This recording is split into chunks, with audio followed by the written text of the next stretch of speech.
This Thursday morning, hatid namin sa inyo ang latest, hottest at juiciest happenings sa mundo ng entertainment. From trending stars to viral controversies, we got you covered.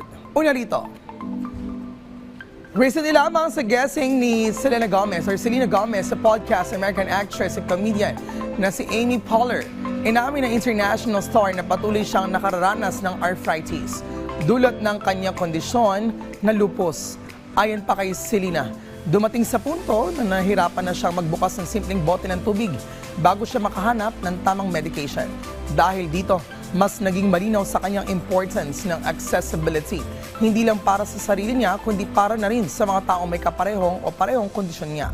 Kaya siniguro niya ang mga produkto ng kanyang beauty brand ay dinisenyo para mas madaling gamitin ng lahat, lalo na ng mga may challenges sa movement or dexterity.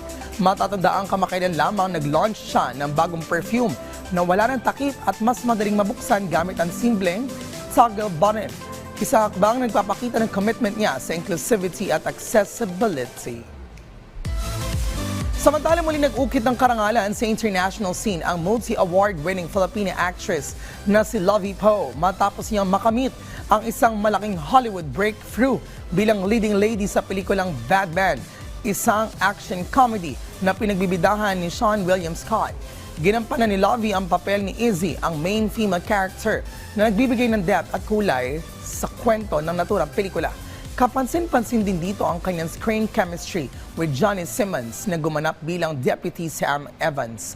Ang pelikula ay directorial debut ni Michael Diliberti na co-writer din kasama si J.J. Nelson.